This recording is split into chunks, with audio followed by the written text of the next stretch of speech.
This is the Season of You Talkshow, where putting yourself first is always in season. Life is bound to suck at times, and that is why I made this space where you can learn tips and tricks to navigate the suck. In this space, we honor and grow through seasons of singleness, seasons of sadness, seasons of celebration, seasons of hope, and also seasons of nope. So go ahead, crack open a Celt with your new BFF and life coach, Megan herself, me, and let's dive into today's show.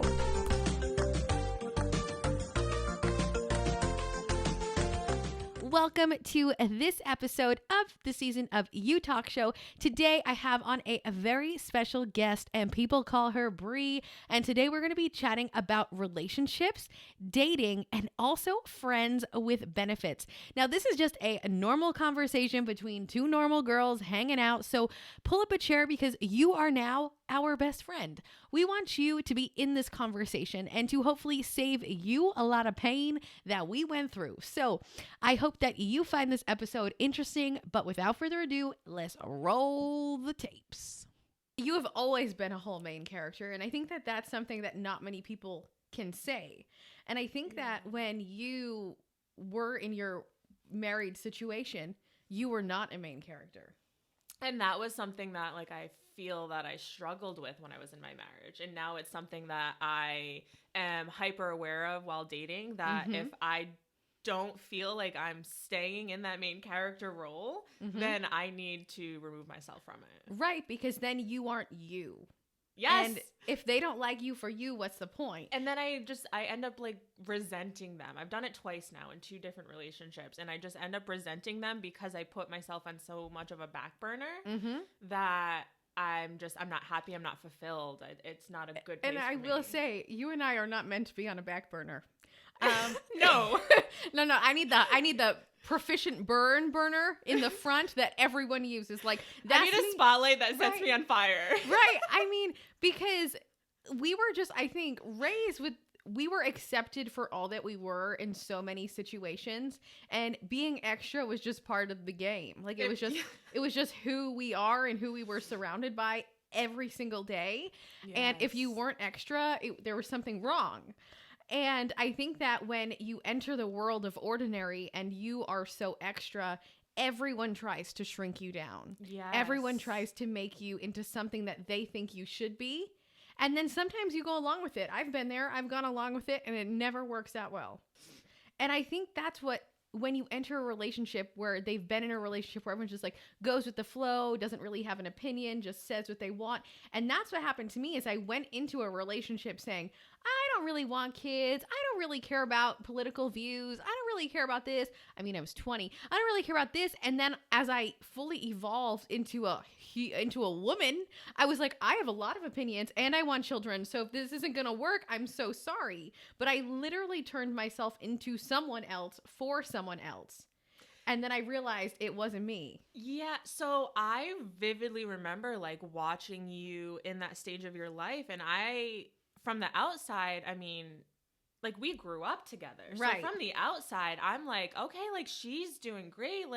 She's out on her own. So not only were you struggling with finding yourself as an adult, right, and finding yourself in a relationship, and you were finding yourself with no support. No, and that's the thing that I think is so important. When all of your friends go bye-bye, check on them. Because I truly and honestly, when I went into the deep depth darkness of having no friends and just being with one person all the time, I always joke that I always say if I disappear, if I go into a relationship and you don't see me, come get me because I jump to the basement real quick. Yes. I'm oh, it's fine. I don't need friends. Lock me in the basement. Well, I used to, not anymore, but I'm just saying it is a possibility. I have been known to go all in the wrong way. Yes. And so it can look and we as women are fucking magicians. We can show everyone exactly what we want them to see and put out this life that isn't real in so many ways.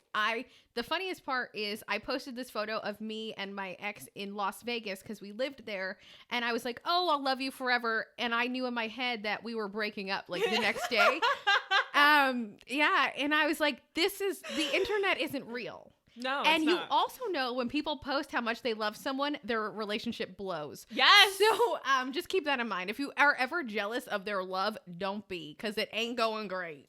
Okay, so obviously, if anyone's been with me through when I was in my marriage stage of life, I was always posting my husband. Right. And I mean, I feel like that's normal. Like it's your life, whatever. But the people that I've been dating now, I've had amazing connections with, and I my friends and I joke like I do soft launches. Oh yes, but never a face. Never a face. Oh, which cracks me up. I'm always like pausing it, like turning my head. I'm like, is there a reflection anywhere? I hope she's wearing sunglasses. I did a big photo dump on Facebook a few months ago, and I accidentally put in some of those soft launch pictures. Oh yeah, in a mirror. Yes. I saw them. I attended the soft launch. Okay, so there was one of those were supposed to be in there, but not the other two. I broke Facebook because so my mom calls me and like she knows everything for the most part, and she goes, I just want to tell you that I have messages, and I have like 6 or 7 Facebook messages in my DMs right now asking who this guy that you're dating is. Like, so many people are invested, but I do it on purpose, and I do it for that reason. Right. Because there's so many outside influences that really get into your relationship, especially in this realm of social media. But I'm also very private. So, like, as much as I post and, like, you can maybe see what I'm doing or who I'm with, like, you have no idea what's going on in real life. Same. And I really carry that to my relationships now. The only people who know who I'm dating are my inner circle. Mm-hmm. And I mean, That's I don't know how long. I don't have a timeline of like when soft launch ends. Right. Like, because I just don't. You shouldn't need to. And also, you have to realize that your relationship is between you and them. It's not between you and the world and then kind of them. You know what I mean? Like, no, I do. And that's where everything gets so fucked up. Is like, it's like, okay, I have this expectation and this societal thing that I need to fulfill by this time. My life looks so different than I ever would have thought. And I'm okay with it. And I'm also okay with being single, which I think scares a lot of people. It does. Women are not allowed to be okay being single. Right. And I think that I became okay with it when I realized financially I'd be okay. Absolutely. So that's when I was like, yes, I can do this. When I left my husband, I started over. Like ground zero, and they have a child. I had a 9-month-old, a 2-year-old dog, and I was 27. That's crazy. I'm 27. Yeah. That's wild. Yeah. And it was a hard weighted choice to make. Mm-hmm. Oh yeah, because you're like, do I break up my family for my own happiness, or do I suck it the fuck up? Yeah. It's like, if I make this one choice, I'm directly affecting 3 lives. Right. And I also want to say, I think that throughout our lives growing up, we always saw our parents sacrifice for our greater good and like go so on much. Being miserable just so we could have something that they thought was better. When in reality, now you're making a decision that seems selfish, but is not, because now you are so happy for your son that this version of you is what you needed. Exactly. And that was kind of my thing, was growing up the way that we did and seeing everything that we saw. I didn't want my son having that type of life. And right. It's not that my parents didn't do a good job raising me. They made the choices that they thought were right. Right. Just like I did. Right. And for me, I wanted my son, whether it was mom and dad were together or mom and dad had different husbands and wives, but I just wanted my son to really see what a good relationship meant. And I wanted to see his parents happy in whatever capacity that meant for him. Right. And I have been, that journey really started my entire self-worth journey. And it also restarted your life. I think it goes hand in hand. Like, I think my self-worth journey was restarting my life. Right, like, I think that was totally something that I needed to do. And as hard as it was, and it might be selfish, but I am No, a better person it now, is not. even for going through my lows, because I can be happy, and then I can overpour that happiness into my son. Exactly. And it's not selfish, but it can feel selfish. Yes. You know what and I mean? it's the same thing, like, even now, like, where do I move? Where do I live? Like, you have to figure out co-parenting things. So, I mean, technically I'm kind of tied to Rhode Island unless Joe agrees that I can take him with me or anything like that. But when you're creating your life and you have a kid now, it's, okay, is this what's best for him? Or is it what's best for me, but will pour over to him? Right. Now, I have a question about co-parenting. So I really do not enjoy, and now I don't have any leg to stand on here, but this is just my own personal opinion. I don't enjoy when parents who are divorced say that they're single parents. I think they parent singly or solo parent. Because if you don't have them all the time, if you don't have your kid 100 days a year, 365 days a year, and it's all you, then I don't believe you are a single parent. I believe you parent singly. And I think there is a difference. I actually agree with that. I've never heard that before. But I do agree with that because I still have regardless of the issues that Joe and I have, he is stepping up as a father. Right. And so I do have that support. I'm not but see, the thing is too, is like, I do call myself a single parent because, like, at the surface, that's what I am. Right. But I've never been a single parent. Right. Because not only have I had Joe, but even when him and I were really not doing well with the co-parenting thing, I had my mom, I had his mom, I had my family, I had my close friends. Like, I literally tell everybody I have an army that helps me raise Wyatt. Right. It takes a village, man. And without my army of friends, like, I mean, my mom and my mother-in-law are in that army as well, but it's not just me. No. Even without Joe, like, God forbid if anything were to happen with him, I'm still not a single parent because I'm never parenting single-handedly. I have an immense amount of support that I would flounder without them. Right. And I just really enjoy the differentiation from a single parent to parent singly because, like, when he's at your house, you are parenting him. Like, you are his parent. Like, you are his mom no matter what. But at the end of the day, he also has a dad who loves him. And I feel like single parents are reserved for those who have been abandoned. Okay. In a way. So anywho, I have this one girl I follow on Instagram, and she brought up the parent singly thing. And I was like, yes. Yeah. That, because if you don't have your child half the year, you have someone else who is also parenting. So anywho, I've never had anyone to chat about that with, but I think about it often because, again, there are single moms out there who are alone and it's just them. Yes. And they are all in and they are struggling and or they're crushing support. And they're living across the country from their whole family and they're alone. And like that to me is a single parent. Whereas regardless, it's parent singly. So, sorry for that side tangent. I've always wanted to talk about that, but no, but I really enjoy that because I've never heard that. Yeah, parent singly. Yeah, I've never heard that, and I do like it. But there's also times where, like you said, like there's single parents who have nothing, and they still kill it. And it's when I'm so low, I'm like, my life really isn't that bad. Right. Like you just have to stop. You have to focus on the positives at those points. So when did you realize that you had to make the decision to leave your marriage and choose you? I always say that the cherry on top of everything was when Wyatt was 3 days old. 3 days. 3 days old. Oh. Yeah. So it was, Joe and I's story is a lot. We went through a lot. We both had many faults. But that one day in particular was just like, this is not working. This is not what I want. This isn't what I envisioned my life. And even though I'm not living the life that I envisioned right now, I'm happy. Right. And that wasn't the life that I envisioned, and I was miserable. Now, do you think it's too when you realize that when you get married, you think something else will happen? When you have a baby, you're like, all right, this is it.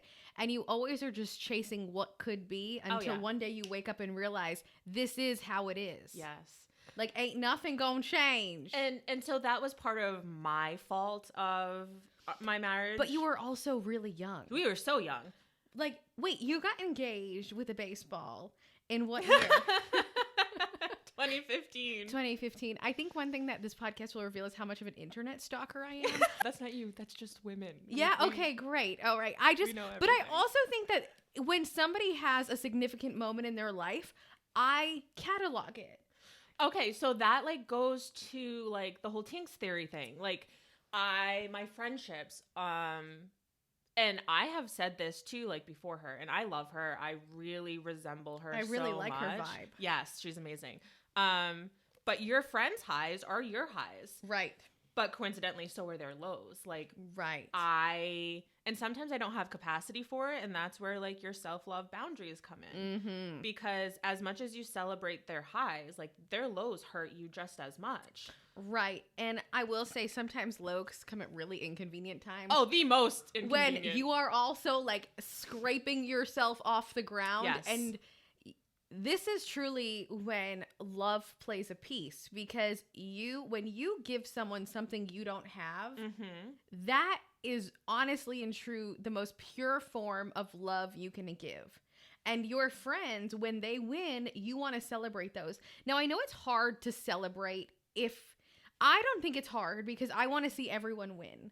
But I know that it took me a very long time to get here. Yes. Because I used to fall down holes and be like, why not me? Why not me? Why not me? Yes. And I think now, though, like, I have multiple DMs a week, like, saying I am people's hype girl, and I am here for it.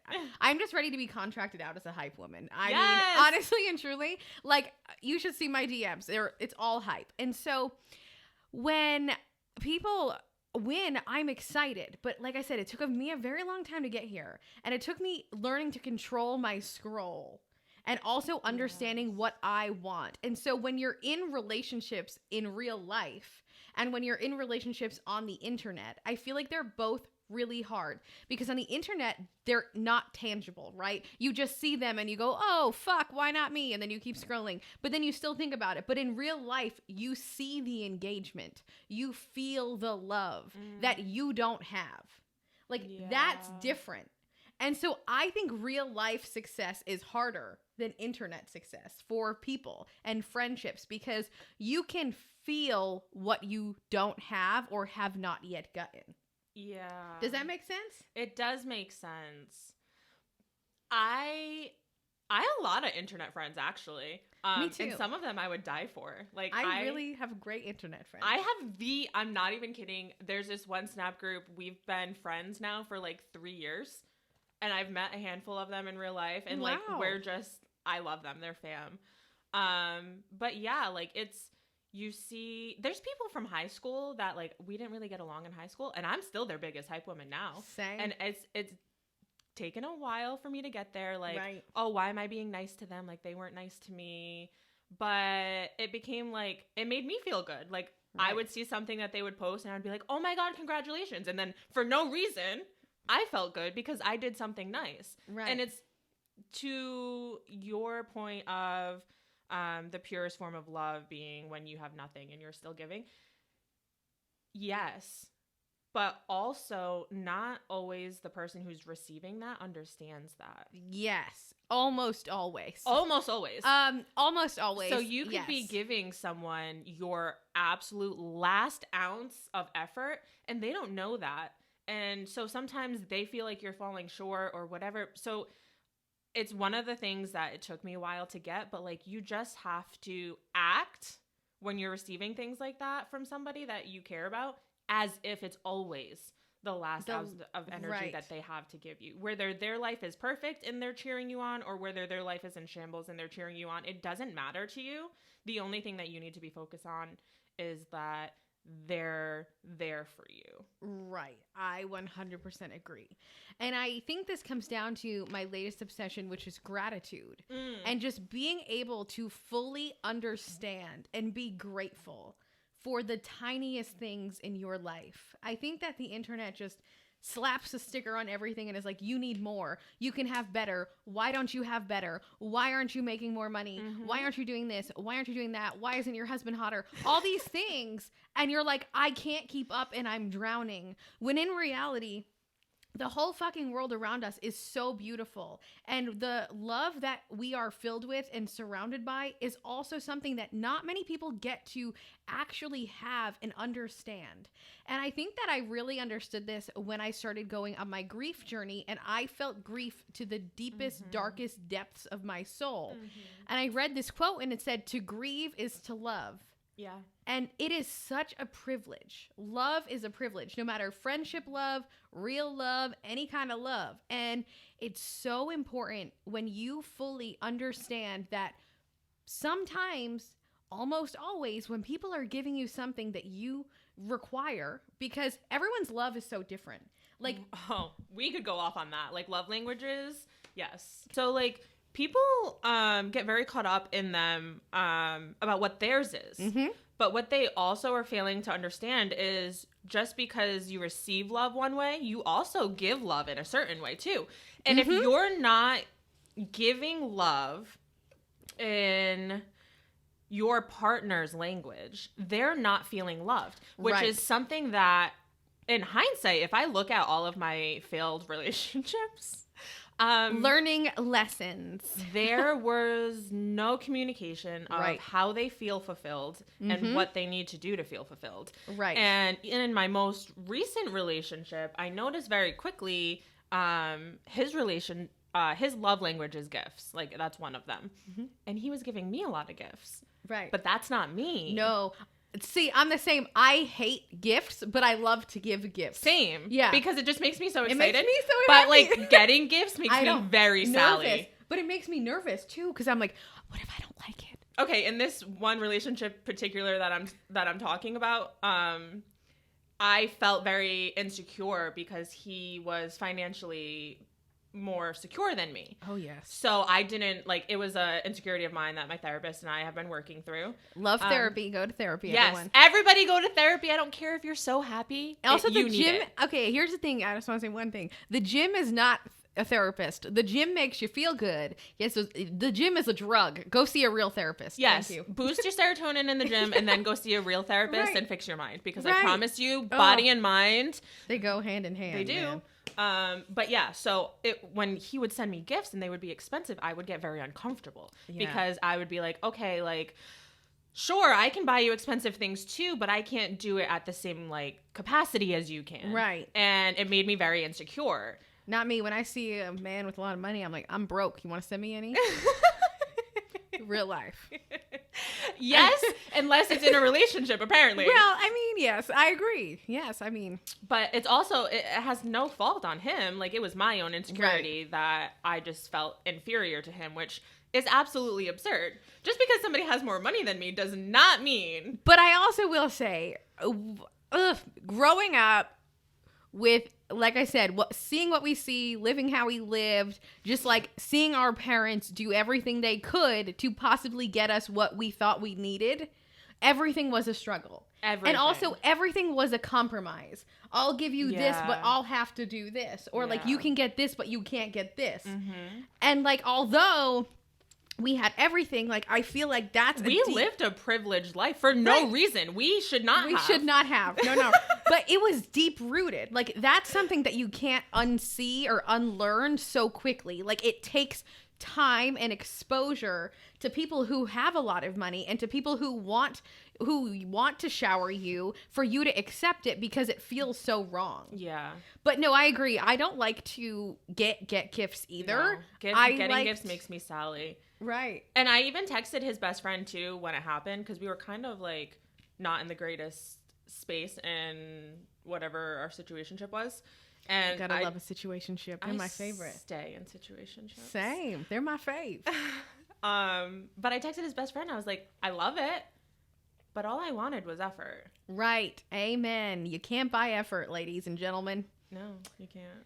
You can't. It's so true. And if you find a woman, I'm looking right in the camera. If you find a woman who just wants effort and doesn't want your gifts and doesn't want your money and just wants your time, stop being an idiot and keep her. Right. Because it's so rare these days. It is so rare. It is so beyond rare that people celebrate you in a way that you've never been celebrated. And when that happens, you need to be open to the celebration. And you need to understand that that is the support and love you need that you never know you needed because maybe you've never gotten it. You needed to fix you knowing that you were valuable to go out into this world by yourself, which, you know, you had never had a problem with before. Remember one time, I know exactly where we were standing in the dance studio. You said, I get what I want. You said, I get what I want and I'm going to get him. That just stays steady, living in my head rent free. Because you were so certain in so many things. And do you think your certainty ever got you into a bind? Always. Because I'm telling you, it was like unshakable certainty. Like you, with all gusto, said, I get what I want and I'm going to get him. And I think that I was like, what? I never had that certainty in my life. I was like, okay, if you think. And then you got him. And I was like, all right, okay. See, the thing is, though, is I have that mentality 25/8. Like, I don't care who I'm, like, the guy that I'm dating, he just needs to accept we're getting married. I want him. Okay, yep. That's real. So, I get what I want. Yeah. No, life. But I really do. I've actually said that on a date before. We were talking about something and I was like, well, I don't know. I was like, I always get what I want. And he kind of looked at me funny and I was like, okay, I know you don't know me, but I really do always get what I want. And it might not be the initial thing that I wanted, right? But it's overall what I wanted, and I will continue until I get it because I'm way too friggin' stubborn. So it's like I said that to him, and he goes, "Well, what do you want?" And I was like, "I don't know. Stick around and find out." Like there was no other answer because I'm sure he was trying to like be flirty and he wanted me to say I wanted him, but that wasn't the case. Like, right? It's not that I didn't want him, but I didn't know. So when I started dating again, I was like, I know exactly what I want. And I'm going to find it. And we have rosters. Nobody has their real names. Everyone, in my case, is a city. Because oh my God, I love that. That's hilarious. I can't date people in Rhode Island. Okay, so I think that's so interesting because I've always wondered, like, how do you find these people? Because like me, I just steady stay. I here's the thing, is I only ever download dating apps when I watch Christmas movies because I'm always like, maybe I can find love in my small town. And then I delete them immediately because I'm like, all of you are garbage and you do not deserve me. So the most previous situationship, when that ended, about a month ago, I downloaded Hinge. Yep. Or Bumble. No, I downloaded Bumble. 4 days. 4 days. I went on one date. And that one date, I literally stood up from the table and I was like, please take me home. No. Oh, it was awful. Oh, it was horrendous. And then I went home. I had Bumble for one more day after that and I deleted it. And I was talking to my therapist about it. She goes, I thought you were doing great. She's like, I thought you were meeting a lot of great guys. I go, well, I am meeting some great guys, but the issue is not them. It's me. Yes. I want to light all of them on fire. I want to personally drive them into a volcano and throw them in it. And it has nothing to do. She goes, but I thought like some of them are great. And I was like, yeah, they are. But like, I don't care about what their favorite color is. I don't care what they do for work. And I'm good. I'm going to put a pause on this journey right now. Agree. Because no man is adding value to me right now. They're pissing me off. Yep. And they could be pissing me off for just breathing. It really doesn't matter at that point in time. But I was really done. Which is good. I think that's important. I think that knowing your limits and understanding that, hey, this is a me thing, and I'm just going to take a step back and remove myself so I don't get more people involved and it gets even more messy. Like for me, I'm just like petrified to actually go out. I'm like, they're all axe murderers. Dates don't do anything for me because I'm like, listen, unless you're a millionaire, unless you have goals the size of Texas, and unless you love me for all my extra things, it's not going to work. And so I literally go like this. I go, please go to my Instagram and watch the Meet Megan highlight. And if you don't like that, do not respond. Ooh. And I've had people not respond. I'm like, thank God. I just saved you and me so much time. Honestly, I don't know how I get so many dates. Because you're open to it. Yeah, but I'm also not. I'm not receptive. Like, I Maybe that's why. I have a very, very busy life. Like, and I, like this week, I have nothing really planned other than like my typical. I guarantee by Friday, I won't even know where the time went, and I'm just so busy. So when people like slide in my DMs or text messages and I don't answer, and then they get mad, and then they block me, and then they unblock me, and then they text me, and I'm like, dude, I was just blocked like 3 days ago. Like, why are you asking me out to dinner? Right. And the most recent guy was like, well, I was a little sensitive that you blew me off. I was like, I didn't blow you off. I told you I was busy and I would text you when I got home. And I did that. And he goes, okay, well, you just took a while. So like, yeah, it was my fault. We ended up going out. We had a great time. My dating strategy has definitely changed when I'm dating someone for a relationship, but I've also I'm nothing if not self-reflective. Yes, same. So I have figured out that, and I won't even know it until like it's a little bit, not deep, but a little deeper into like the surface level of being with somebody. I will either I'll wait to have sex with them because we have a great connection. Right. And you want to wait because it's worth it. It is. And then I will also go into a situationship knowing that it's dissociative sex. Yep. And that's okay for me. Because you can do that. A lot of people can't. But I can do that because of trauma. Trauma, baby. Trauma and drama. I have openly worked through a lot of my trauma with my therapist. But before I did that, I did suppress it. I was like, this happened so long ago. It doesn't affect who I am. No, it definitely did. It definitely does. It definitely did. It definitely still does. But I can have like a fuck buddy or a sexual relationship with somebody and be completely, which I'm sure is just a breath of fresh air. Yes. Because not many girls do that, because then they just like they just fall in head first, and then they're like, well, this wasn't the plan, and you were like, fuck the plan. Yes. So burn the boats. Most women are that. Right. And so guys are very hesitant to do like friends with benefits or things like, I'm not that. But the thing is that I need to be clear, like we need to have a conversation. So even in my just sex relationships, there's still a lot of communication. Right. Because we're clear from the get-go that we're just friends. We don't do, and like there's certain sexual things that we won't do because it's just sex. But then in the relationship side, I will not have sex with just anybody because sex is such an important part of a relationship for me. I'm a very open sexual person. It literally lays a solid foundation for trust and intimacy. And I think that intimacy is so many different levels. So when you are having dissociative sex, there's not much intimacy. No. But when you are in a relationship, wannabe, intimacy can be sitting on the couch and, like breathing on each other. It can be looking into each other's eyes. There's so many different levels of intimacy. It can be pulling you in. Playing with my hair is my favorite. There are intimacy so thing. many things. Like I will just die. But yeah, there is. And it's funny because I can have the exact same type of sex with either person, but the person that I'm having dissociative sex with is zero intimacy. And then the person that I'm in a relationship with or a situationship and we're building something, we have a foundation, that sex is just mind-boggling because there's so much other intimacy things that just make it so much better. And also you've been leading up to it for a minute. You know what I mean? There's a lot, but there's also that trust thing. Right. So it like is trust. The situationship that I'm in now, like our sex is insane, but it wouldn't be if we didn't have that friendship first and the trust because and the mutual understanding that you're safe. Yes. The safe piece is big. And I think that for me, like a lot of the times I don't have sex because I don't feel safe. And that's a me thing.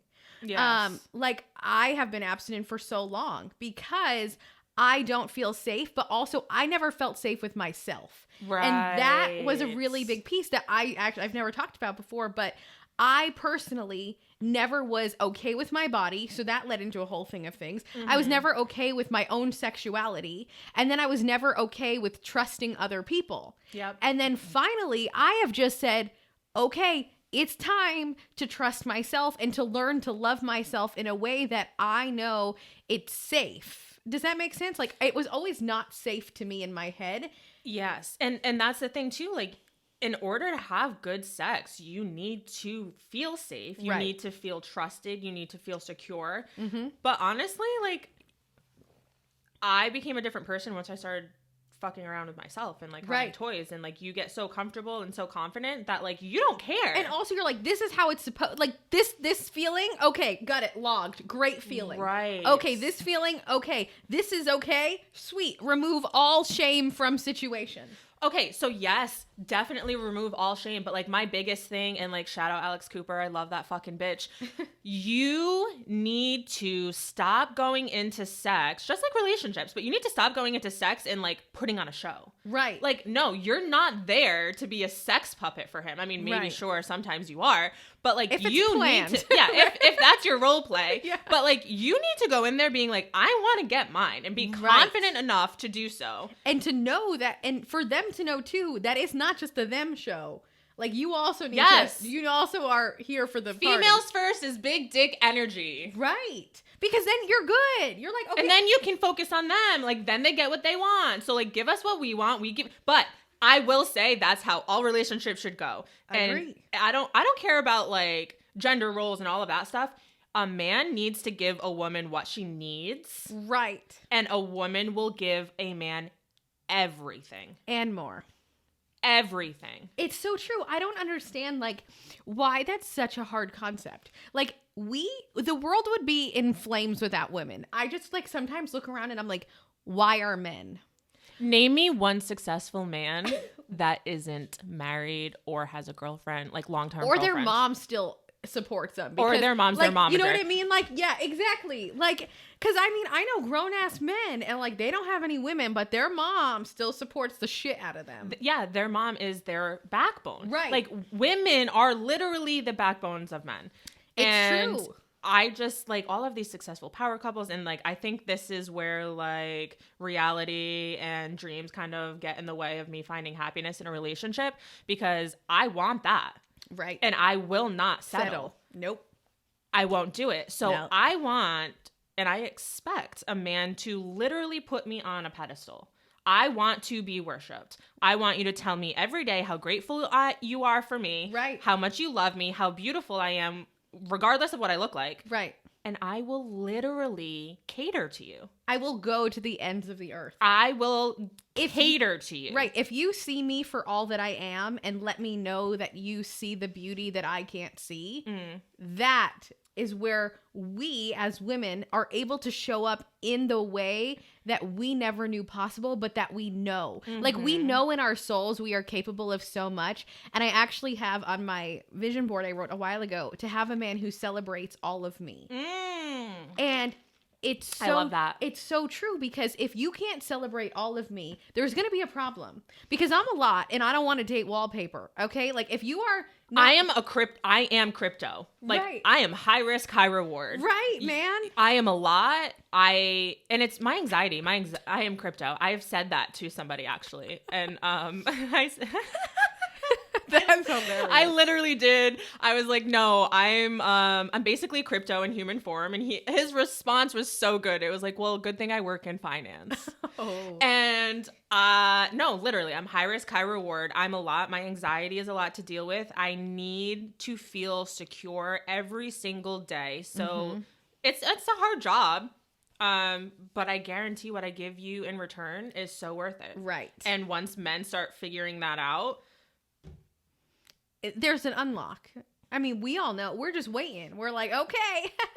Okay, have fun. No, I'm not waiting for shit. I'm living my life. No, but you know what I mean? Like, I'm waiting for it to come along.